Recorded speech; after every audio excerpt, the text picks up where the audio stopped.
Hello, what's up everyone? And welcome back to Chef Robert TV. Matagal tayo hindi nag-uploads, but nag-upload tayo ng mga shorts, videos, or mga reels lamang. Okay, so ngayon ipapunta tayo dito sa Acropolis ng Athens, Greece. Ito isa sa mga dinarayo at kilalang kilala ito sa buong mundo dahil dito nagmula yung mga pinaniniwalaang mga unang tao or civilization, ancient civilization, at yun.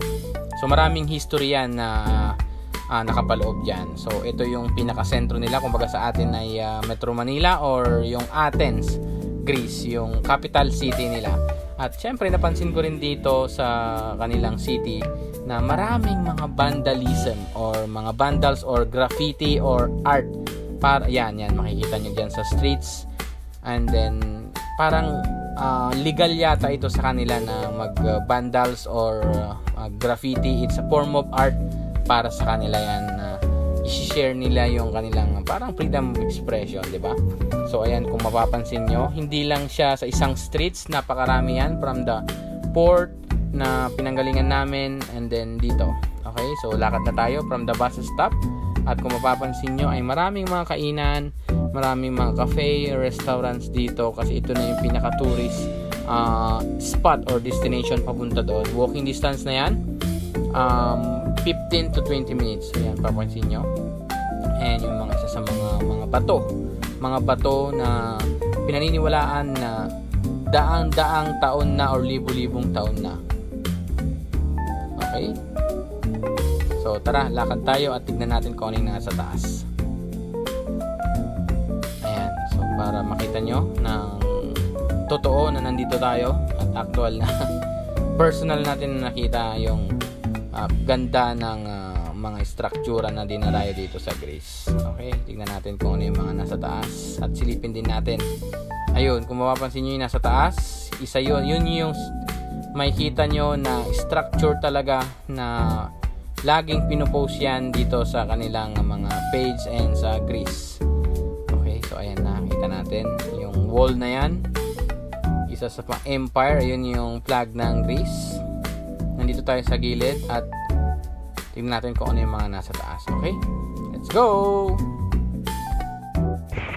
So yun, nandito na rin tayo.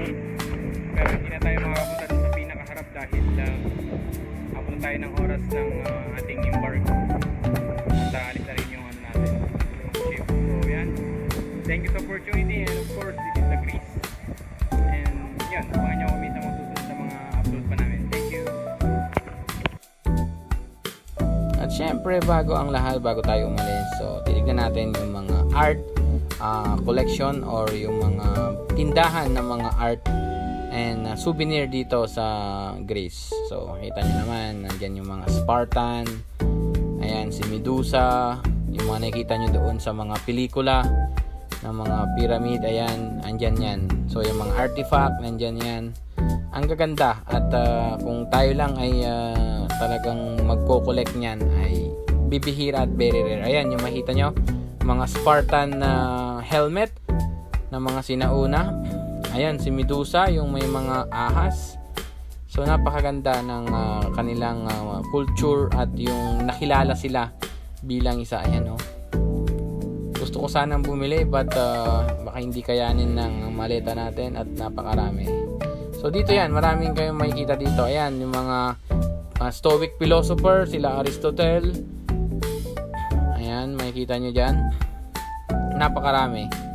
So, pagbaba lang mismo dito dun sa streets ng mga foods, napakarami dyan ng mga souvenir shop. At makikita nyo rito. Ayan. So, syempre, video din tayo para totoo na nandito tayo sa mismong shop ng Greece. Okay, so ayan po yung mga pwede nyong mabuntahan, mabili dito. Ayan. Okay. So hanggang dito na lang muna ang ating video. At salamat sa lahat ng mga sumusuporta at patuloy na tumatangkilik sa ating mga uploads. And shout out syempre sa ating family dyan sa Pilipinas. So nandito na tayo sa Greece and patuloy nyo kami supportahan sa mga bagong uploads at iba't ibang bansa na mapuntahan namin. Peace out yo, Chef Robert TV.